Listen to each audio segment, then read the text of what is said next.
कहा जाता है कि अमिताभ बच्चन और रेखा के बीच सीक्रेट लव था।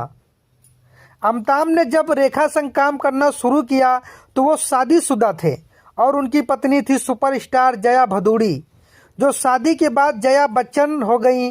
फिल्मों के दौरान अमिताभ और रेखा के बीच की नज़दीकियां बढ़ी और मीडिया रिपोर्टर्स के माने तो इन दोनों ने हमेशा ही अपने प्यार को दूसरों की नज़रों में आने से बचाने की कोशिश की, लेकिन वो कहते हैं ना, इश्क मुश्क छिपाए नहीं छिपता, और यही हुआ इन दोनों के साथ।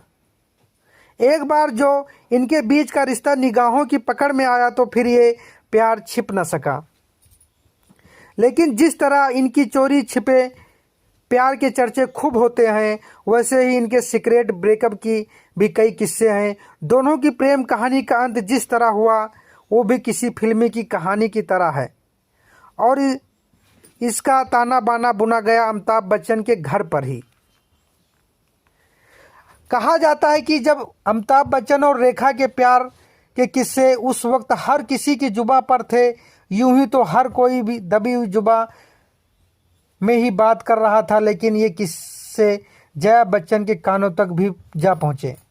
शुरुआत में जया बच्चन ने इन खबरों को नज़रअंदाज करने की कोशिश की थी, लेकिन जब बात में हद से ज़्यादा बढ़ने लगी तो फिर उन्होंने शांत रहकर वो कर दिखाया जो शायद वो एतराज़ जताकर भी ना कर पाती।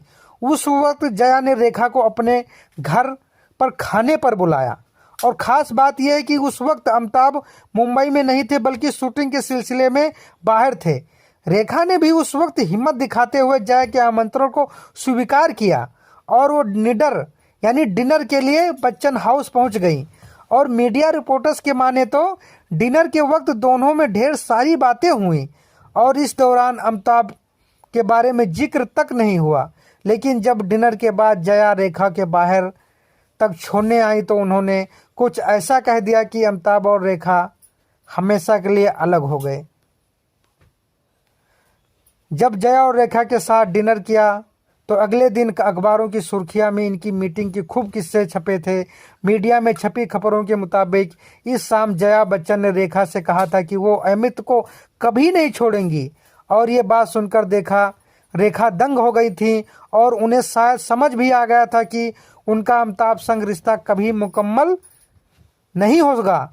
इसीलिए दोनों ने अपने रिश्ते जुदा कर लिए और आज तक वो इस कसम को पूरा कर रहे हैं।